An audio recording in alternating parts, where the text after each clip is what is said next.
Shalom. First and foremost, I want to give all praise, honor, and glory to the Most High, Yahweh, Ba'ashem Yahushai, Ba'ashem Rakakadash, and I want to say Shalom to Yakum Nakwat out there, pursuing this truth diligently. Coming at you once again with another lesson. This one's titled, America is closer to World War III now than it's been in over 75 years. Alright, in over 75 years. And I'll give you the statistics for that, Lord willing, in just a moment. But, yeah, man. I don't know necessarily what triggered it. Probably some YouTube comments. A little bit of Reddit comments. I think it was mostly Reddit comments. Now I think about it this morning when I woke up and started, reading them. Notably talking about how, it was basically a post on, how I go through the popular. And I guess there's a teenagers Reddit where it's all teenagers that post. And some kid posted a picture of these warheads. I don't want to say warheads. I think they were missiles. They weren't nukes, of course. They were missiles of some sort that was, falling down Israel. He was in Israel. And Israel's right now in a couple different conflicts. Most newest one being with Iran, right? So, and he basically said, there goes my summer. Like, right? Because now you're not going to be able to have a good summer with all these bombs dropping everywhere, right? And people were just, having different discrepancies and comments and in the replies and the comments and all that stuff. And people were talking about how, it's unlikely that America will ever see boots on ground because of how it's surrounded by water. It's the same shit we always hear. All right, it's surrounded by water. But someone was also commenting and says, yeah, but America doesn't really take into perspective how many nations, that it has against it or could potentially be against them that have long-range warfare that could be implemented, i.e., intercontinental ballistic missiles. And that's how World War III is going to go. All right, it's not going to be. It will be, boots on ground to an extent, but World War III as a whole is not going to be a boots on ground war. All right, it's going to be a global nuclear war. Okay, it's going to be the first one really ever. Okay, a nuclear war, not just a regular old. We come over there with some guns, and you come over here with some guns. And we got you. We lay some traps, you lay some traps. You get some tanks, we get some tanks. You get some planes, we got some planes. No. Will that happen to an extent? Yeah. For a little. Alright, I'm sure. Now, how much extent of that is going to be in America? Who's to say? But a lot of it, America will be hit heavy by those nukes. Okay? A lot of it's going to be missiles and nukes and warheads and different little attacks like that. It could be biological warfare and shit like that too. Not as much just down here soldiers with guns. Okay? And America, going back to the title, is closer to World War III now than it's been in over 75 years. Okay? And I did a little bit of research because, of course, Matthew 24, all the way down to 6, talks about these wars and these rumors of the wars. Well, mostly in verse, 6. But a lot of people try to say, oh, well, no, there's always been wars throughout history. There's always been wars throughout history. Well, yeah, but you got to realize, like, biblically, prophetically, it is talking about a nuclear war. If you just read, some of the stuff that's in with Revelation, it's ever so apparent if you can use your spiritual eye, which most people can't because they don't have the Spirit dealing with them, that this is talking about missiles, all right, falling to earth, all right? And we'll get there later in the lesson, Lord willing. But right now, I want to get Matthew 24 and 1-6, all right, and then I want to hop over to ChatGPT. So Matthew 24, all right, a lot of you brothers and sisters should be familiar with this. Of course, this is one of the chapters that's filled with many prophecies to come, all right, and directly that was spoken by Yahushai. So in verse 1, it says, and Yahushai went out and departed from the temple, and his disciples came to him for to show him the buildings of the temple. And Yahushua said unto them, see ye not all these things? Verily I say unto you, there shall not be left here one stone upon another that shall not be thrown down. All these things are going to be basically gone.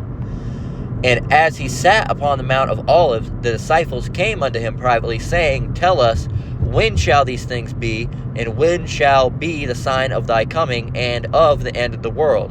And Yahushua answered and said unto them, Take heed that no man deceive you, for many shall come in my name, saying, I am Hamashiach, and shall deceive many. So that's another one. There's going to be a lot of false Hamashiachs in the end days. In verse 6, it says, And ye shall hear of wars and rumors of wars. See that ye be not troubled, for all these things must come to pass, but the end is not yet. Okay? And there's more in here that we're starting to see. For example, in verse 7, For nation shall rise against nation, and kingdom against kingdom, again happening now, and there shall be famines, and pestilences, and earthquakes in diverse places.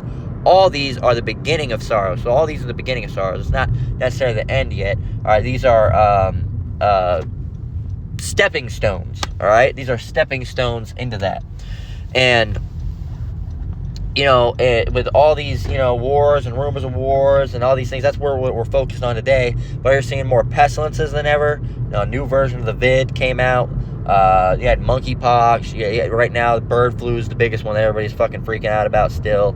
RSV. There's a bunch of different type of shit going on. More than when I was a kid, all right, and never heard so much about all these different diseases that were going on. All these sicknesses. It was just the flu, the cold, and that was pretty much chicken pox, all right, and that was pretty much it, right? But now you hear about, when I got a little bit older as a kid, about 08, 09, I think I was like 10 around that time or something like that. But that's when the whole H1N1 came out, right? The swine flu, and that was really the trial mode, all right. And I remember that I actually got that vaccine, all right. I actually did, because you had to get it to get to school. My parents, they basically signed off on it. And you could either get it one of two ways. You could get it injected, all right, into your arm. Now, I didn't like needles, so I told my parents no. So I got the saline one, all right, and basically it's the stuff that they put up your nose, and you sniff it, kind of like like Flonase and stuff like that, and like those nose sprays for like allergies and stuff, just like that. Just sniff up each nostril, and then right after that I got sick. Sick as shit. So who would have guessed, right? And so it was a trial, really, all right, because everybody started, wearing masks, tell people to wear masks. There were some kids that wore masks. My parents never sent me to school with no mask, all right. My parents weren't in all that, with all that shit. But and we were poor anyway, so buying a fucking box of masks definitely wasn't in our not diet, budget, right? Definitely was not in our budget. So yeah, man, and it's just, they're just repeating shit. But right now you're seeing more of all those things, all right? Of course, there was earthquakes when, I was younger, but there's more earthquakes now than there's ever been, more pestilences now than there's ever been, and more wars and rumors of wars than there have ever been. And there's more wars going on right now than there's been in over 75 years, and that's pure fact. That's not something you can try to buy your way out of and lie your way out of, because it is fact of the matter. There's more wars going on right now than in over 75 years, all right, more global conflict. And the way we can prove that is ChatGPT. I basically asked, I said, so a lot of people talk about how another world war is near, but others talk about how we've always seen this many conflicts happening in the world. Just off of pure data, how close are we actually to another world war compared to other times in recent history? And I asked it like this because you got people, well, there's always been conflict, there's always been wars going on, you can't equate it with something biblical because there's always been wars. It says that's a solid question, and you're right. People have been throwing around World War III talk for decades. So let's cut through the noise and look at it from more from a data and trend perspective, and not just vibes and media hype. Here's a breakdown of how things stack up today compared to past moments when the world felt like it might slide into global war. Current conflict landscape as of 2025. Active conflicts, over 100 active armed conflicts globally. Uppsala conflict data program. So there's over 100 active conflicts going on right now, present, current day. It says major ones: Ukraine and Russia, Israel and Gaza and Lebanon, tensions in South China Sea, China, Taiwan, Sudan, Ethiopia, and more. It says nuclear powers involved. Several of these involved are several of these involve or are near nuclear powers: Russia, U.S., China, India, Pakistan, and Israel. Great power tensions, highest since the Cold War, especially U.S. versus China and Russia. Arms buildup, proxy fights, and sanctions are intense. How this compares historically. Right here, early Cold War, 1947, 1962. Global tension level, extremely high. Great power involvement, U.S., USSR, full Cold War mode. Conflict count, medium. Nuclear risk, very high. Cuban Missile Crisis.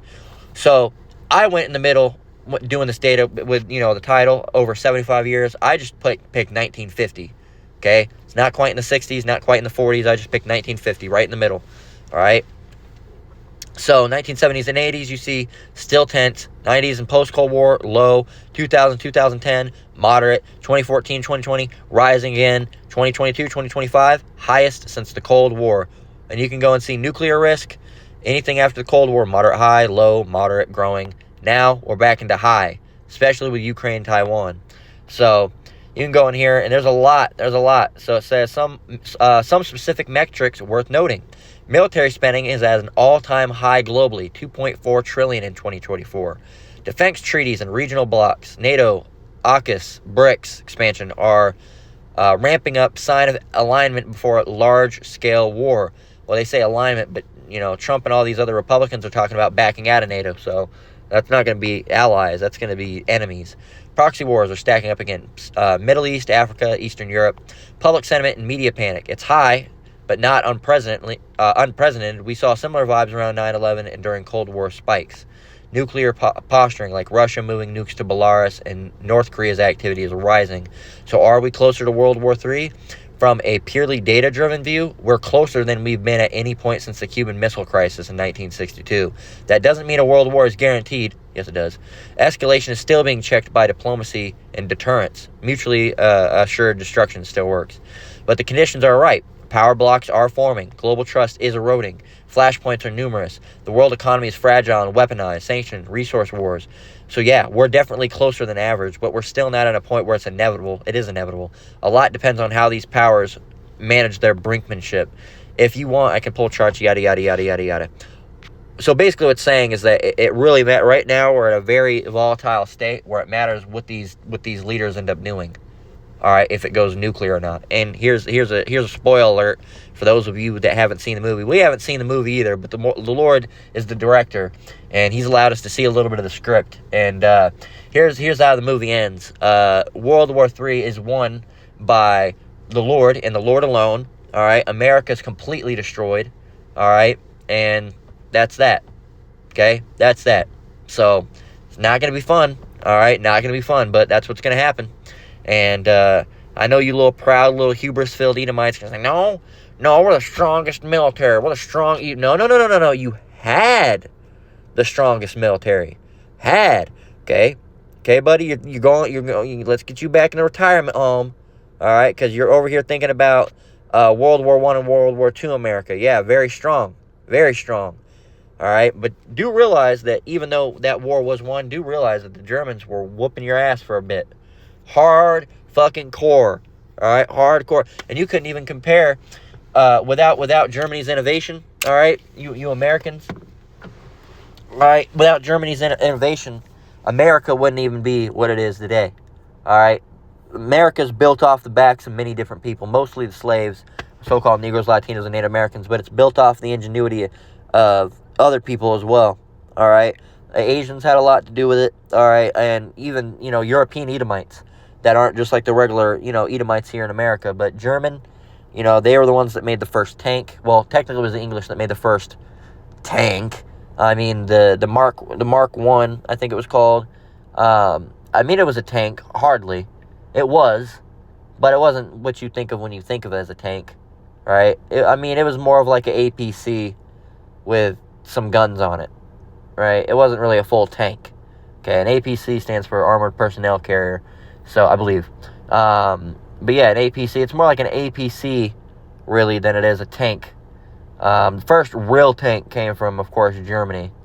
And the funny thing is, with the innovation of the Germans, that, soon as the English had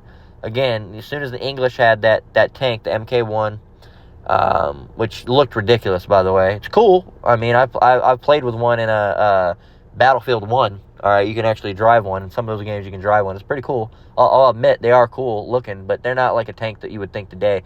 Germany came out with that, and right before they came out with that, they saw the tanks and said, oh, shit, we need to find a way to get rid of... Oh, shit, we need to find a way to destroy these. This is terrible. Right? That sounded a little bit more French at the end there.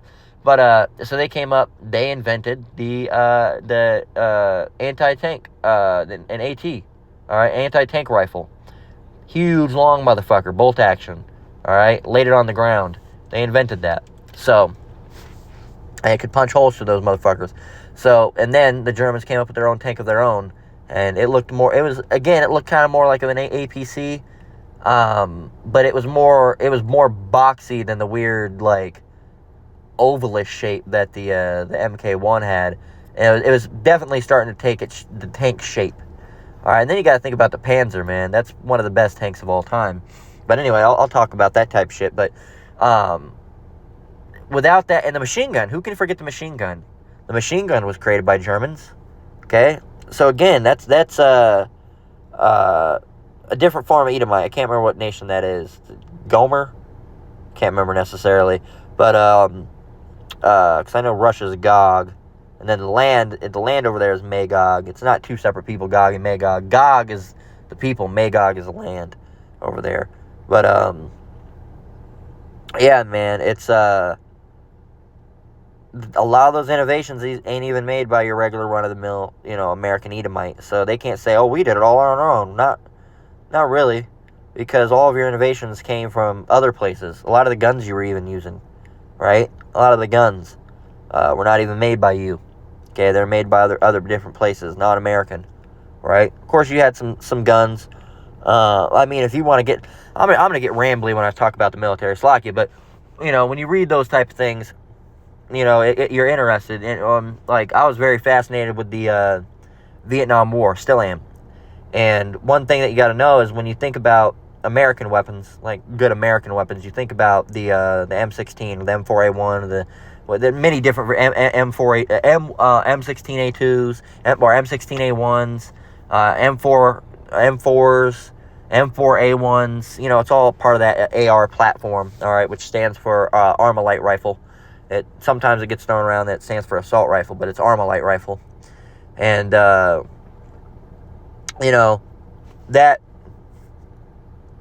the progenitor of the regular AR, I guess really the first one, the M16, the one that they were using in Vietnam was the M16A1, all right, which it had some differences. I think its handle carrier was a little bit different, but it really doesn't matter for the sake of this lesson.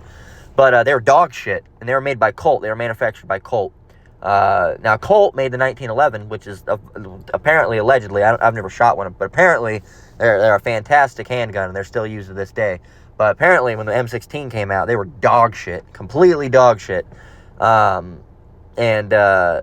Basically, they would get jammed. A little bit of dirt, they would get jammed. Couldn't handle the mud. And for being in a jungle with a lot of mud and a lot of water, it's kind of not something you want. So, reading about this, I'm rambling for a reason. They were actually told, like when they would show up, they'd get their military issued. The government. Uncle Sam would give them the old M16. They were told to kill a gook with it and take the gook's guns. That's what they were commanded to do. Say, hey, as soon as you kill one of those motherfuckers, take their guns and their ammo, because their guns worked better. And their guns were, of course, most of the common that they were being used was Russian weaponry, which was of course, the AK-47, the most reliable gun basically known. All right, still to this day. All right, why it's used by all these terrorist organizations and insurgency groups, and even Americans. All right, use the AK-47 because and again, that was not an American invention. All right, again, so everything that America, and I could continue going on in this. They talk about American food's the best food. Well, all the American food is not really American food. Hamburgers from Hamburg, Germany. Hot dogs are from Frankfurt, Germany. French fries, it's right in the name. All right. Then you talk about barbecue food. Well, that goes back to the slave trade. All right. That's food that Jake made. So what do you have? I can't name one really American thing that, like, because I mean, Jake The real American food is made by Jake. Jake, that's real American food. Okay, soul food is real American food if you really want to get down to it. But they don't call that American food. They call it soul food. That's the real American food that was made over here in slavery. All right, with chicken wings, because all that greens, bitter greens and stuff like that Jake would turn into something good. You can't eat a collard green by itself. You throw up. All right, you can't just grab a leaf and start munching. It'd be bitter as fuck. Even if your collard greens don't have enough something in it, you taste it like, ugh, it's bitter as shit. Goddamn, these bitter. Ugh. Right? So you put a little bit of something in it. They're good for you, but it's the same thing with, barbecue and ribs and all that type of stuff. That all came out of slavery because they were giving Jake scraps. All right? And we took it and made something out of it. And, they will call ribs and wings American food, but again, that's Jake food. What did the so-called white American make? What food? Maybe like one thing, what are those Jell-O casseroles. I'll give them that. Jell-O casserole, you guys pretty much made that. Jell-O casserole, where you chop up the cucumbers and apples and grapes and all these different things, and you put it in Jell-O. you made that. You probably did make that. So that'll be your invention. But you ain't see nobody have that no more. Well, that shit died out. Ain't nobody want to eat that no more. So America is always priding itself. Long-winded rant, Slovakia. But long-winded rant to tell you that America is always priding its stuff on some shit that they didn't do. Right? Right? That's what they do. Food that they didn't make. Weapons that they didn't make. Accomplishments that wasn't theirs. So, that's American always. They're filled with that hubris. Right? And, I say Americans. I live in America, but we don't consider ourselves American because we're going back to. That's a title that they put on you, an American. All right, you're this, you're that. You are what you are. You are of your culture, and we come from Israel. Okay, so we're American by birth alone. All right, that's it. All right, but we're not American in mindset. All right, because the American mindset is a cancer. All right, that infects society. Okay, and you see how it is, what it has done to people. It's a disease. Okay, the American mindset is a disease. That's why other countries try to keep it from coming to theirs. Okay. And that Babylonian wine inevitably gets everywhere. All right, all nations are drinking the cup of Babylon.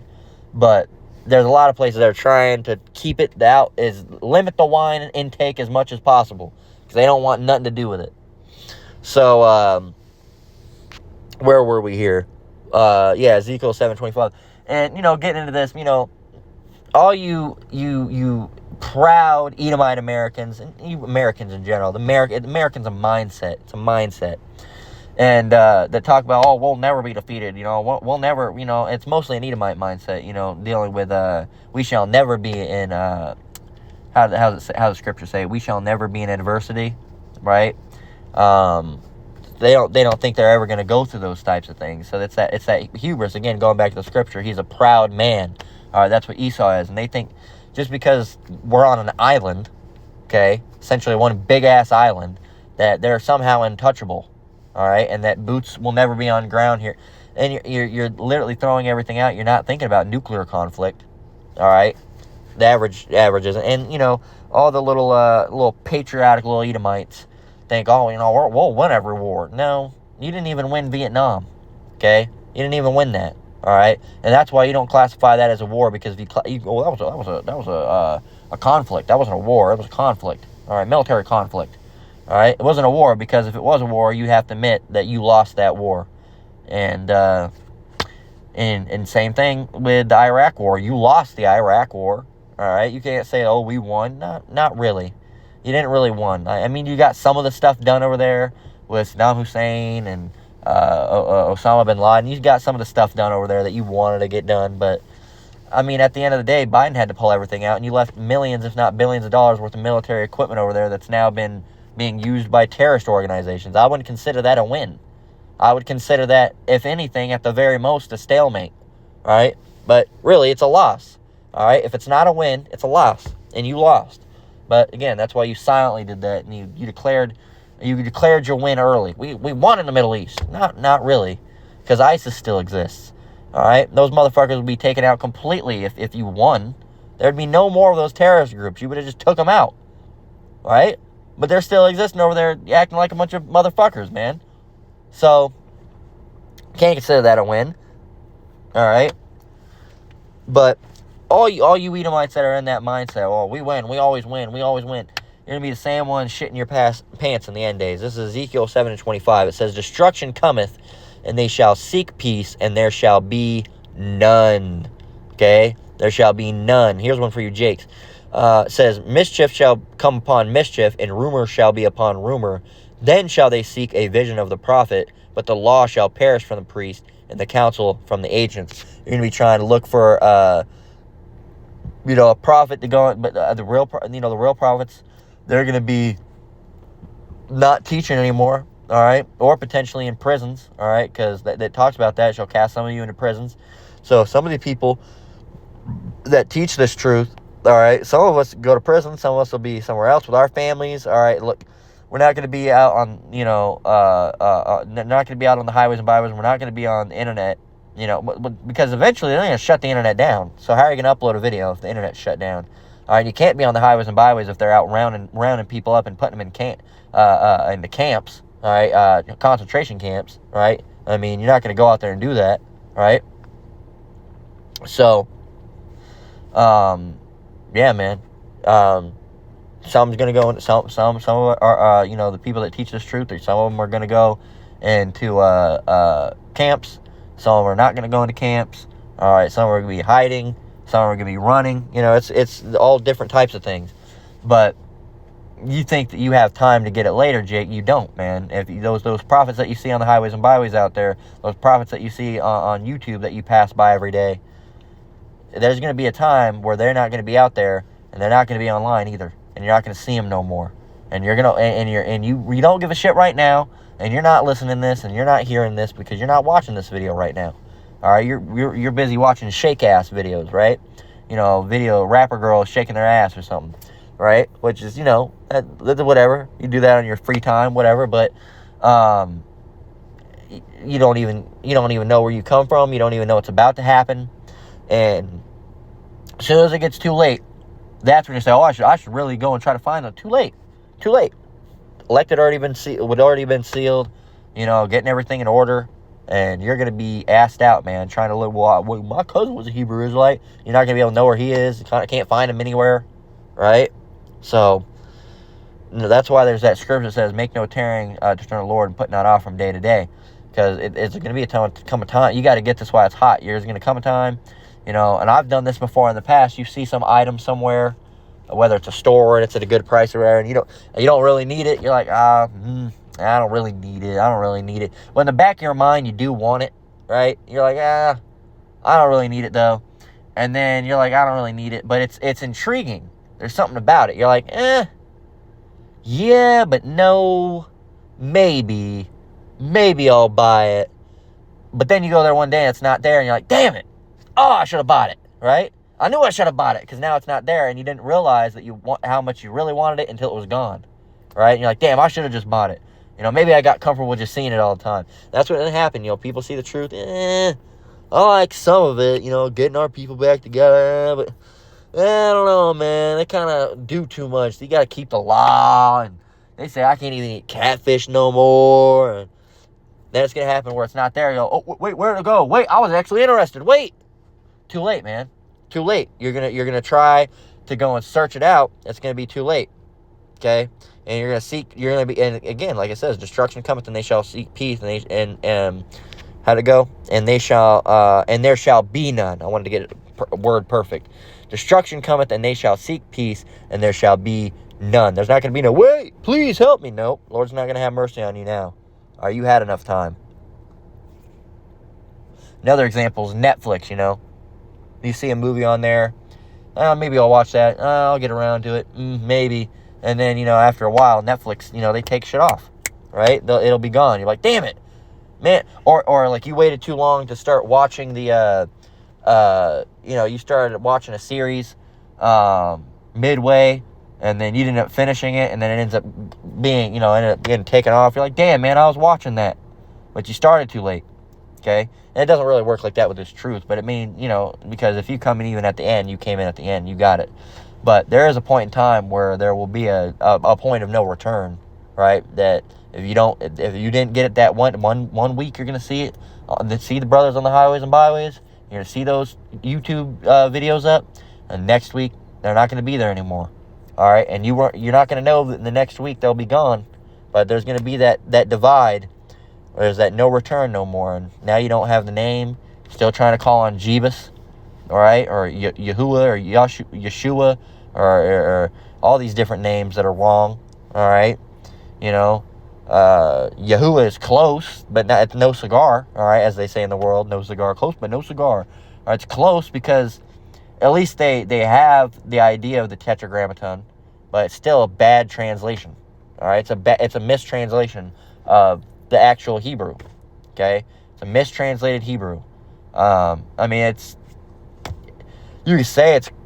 can't even say it's better than God, because it's the word God is not the name, and Yahuwah is not the name either, or Yahweh is not the name either, all right, or Yahushua, all right. So those are all mistranslated names for Yahweh and Yahweh Shai. And they have the Hebrew, but it doesn't no one's gonna ever talk about the guy that jumped the cliff and almost made it to the other side, but he died and fell down. No. All right, either jumped across the side. Look, he almost made it, though. He almost made it. No, you fell short, and it doesn't really matter. You died. All right, you fell and died. No one's going to talk about how he was really almost there, though. Well, if he was really so close, he wouldn't have fell off the edge, would he have? All right? So you either have the name or you don't have the name. It doesn't matter if you're close. All right? You have people that are saying Yahweh Shawai now. Okay? No, it's not Yahweh Shawai. It's Yahweh Shai. Okay, it's Yahweh Shai. Now we know when you take the Hebrew and you type it out, all right, from that it would be Yahweh Shawai, but that's not how phonetically Hebrew is. All right, again, you have to learn your stuff, right? And I'm not great with going in on that. That's more stuff that the apostles do of Great Millstone, of which I'm not a part of Great Millstone, but that's who I learned from. I recommend you do the same. They'll go in and show you what phonetically and why this is the way it is. They studied it hard, all right? But it's just, there's certain words, like even with English, there's certain words that seem like it would be spelt different, but it's not, okay? Or pronounced different, but it's not. And that's how it is with that. Yeah, when the Hebrew, when you get it in its raw format and you type that out, it would be Yahweh Shawai, or I think with Yahweh it'd be Yahweh, or Yahweh or something like that. But that's not how the names would be actually pronounced. All right, when you get into the Hebrew, there's certain, the way when you write it out, it's different. So it becomes Yahweh and Yahweh Shai. And again, I'm not the best at explaining it, but now you got people, saying Yahweh Shawai, which is very, very close, but it's not the name. All right, it's not the name. So it's very close. It's like 90%, 99% of the name, but you got to get it right. You got to get it right. So again, let's go on to second Esdras. Not second Esdras. Second Esdras. It's like yeah. So this is second Esdras 15 and 14. Where are we going? 17? 16.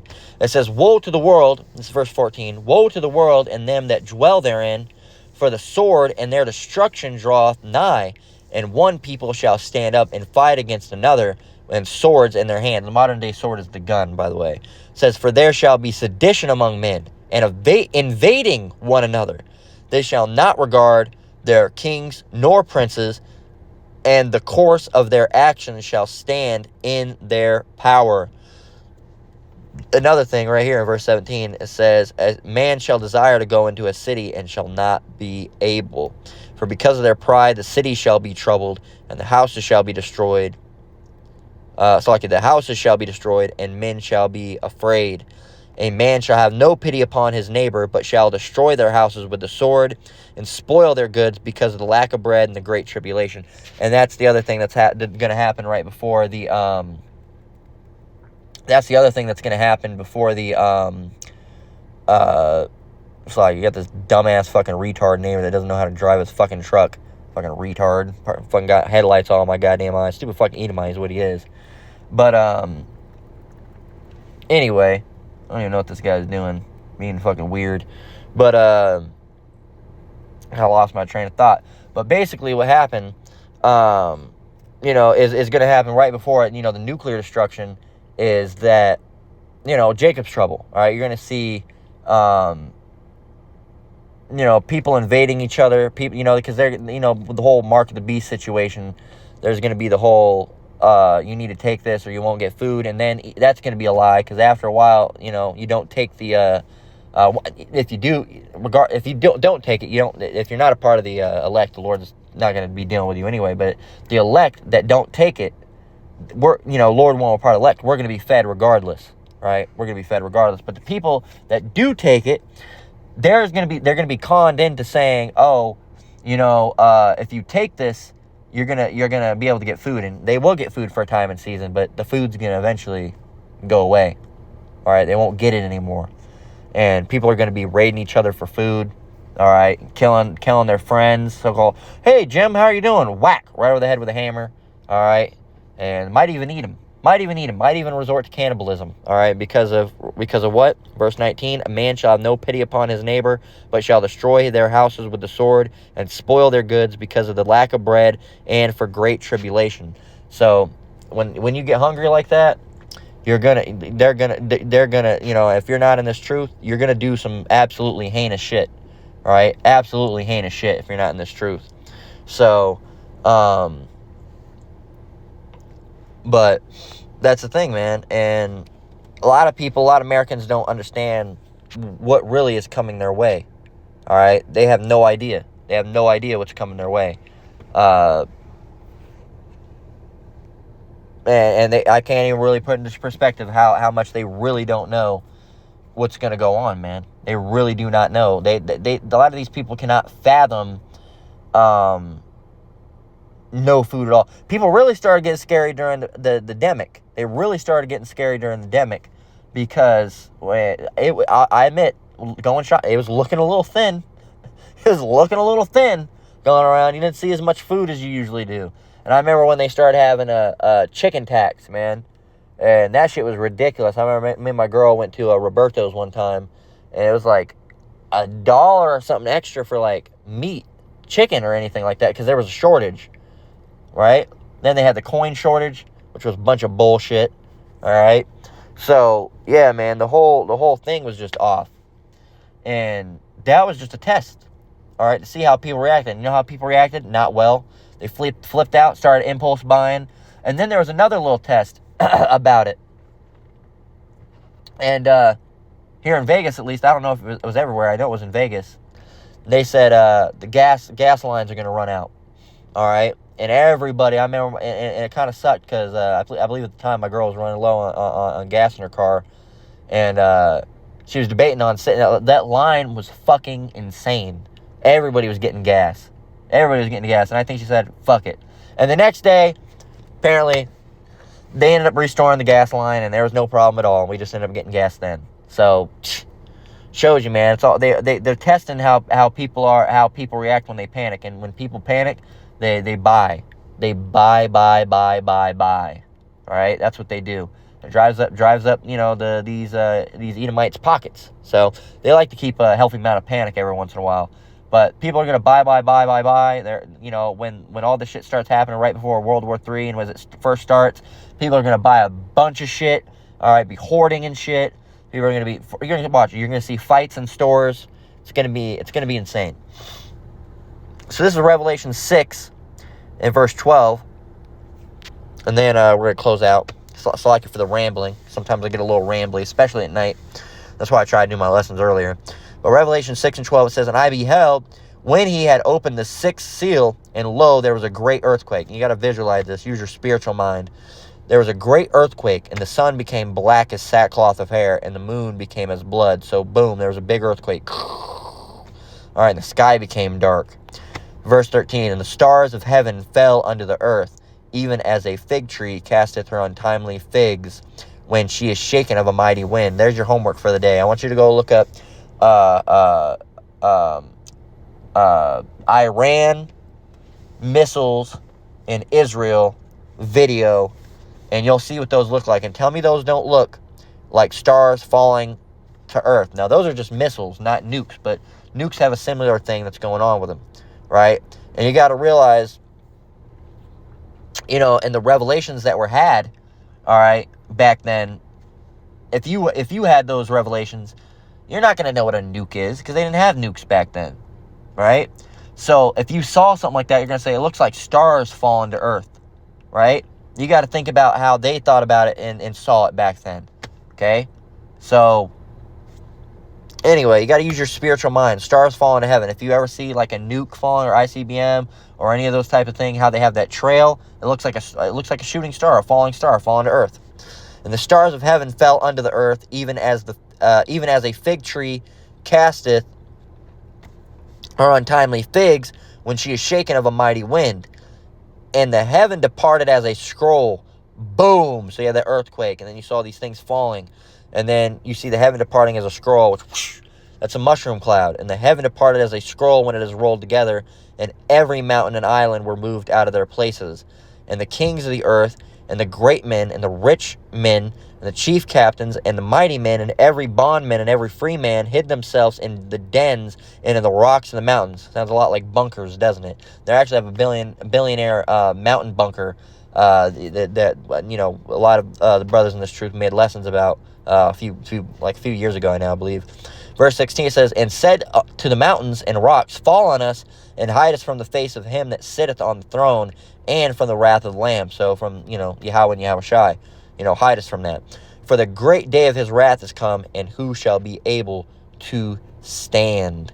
So, there you go. And you can go on and read chapter 7 as well, and it talks to you about that, 144,000, all right, the elect. But yeah, man, it's, we're closer now to World War III than we've ever been in 75 years. And Americans just really don't know how close it is. And they have the hubris, because they're government, all right? You really can't even blame the American all too much because it's the propaganda that, the American mind is consumed with, they're constantly told that, hell, even when I was a kid, constantly told, America's the strongest. No one will ever have war with us like that on our land because, we're so protected and all the military equipment we have. And that's just not the case, man. It's that American hubris of thinking they're untouchable. And, just remember, with American hubris and hubris like that, remember, the Titanic was so strong, not even God himself could sink it. How did that go? Right? It was unsinkable. It was an unsinkable ship. Couldn't sink it. It was impossible. Look what happened. It was sinkable. So, America, remember, it's unbeatable, undefeatable. It's perfect. Perfect place. Untouchable. Going to go out just like Titanic did, all right, with all that hubris laid all over it. Pride goeth before a fall, all right, and that's what's going to happen with this place. It is going to fall, and just you wait and see, man. Just you wait and see, all right. So that's a lesson. We're going to go ahead and close out there. Again, slack you for the rambling and bullshit and stuff. Sometimes I get in that spirit. Slack you for that. Lord willing, was still edifying nonetheless. Sometimes I, get into an ADD mindset, and I just end up dropping random facts and shit, right? Because it's fun. Sometimes you end up going looking up random facts and shit, and you don't ever really get many chances to just drop it. And sometimes, if a lesson is in a certain area, you can kind of drop some of those facts that you learn. So, and they're edifying. They really can be edifying, at least. But, so with that, we're going to close out. Once again, I want to give all praise, honor, and glory to the Most High, Yahweh, Ba'ashem Yahweh Shai, Ba'ashem Rakak Wadash. I want to say shalom to you brothers and sisters out there. Keep enduring. Keep the faith. We're almost out of here. Till next one, Lord willing. Shalom.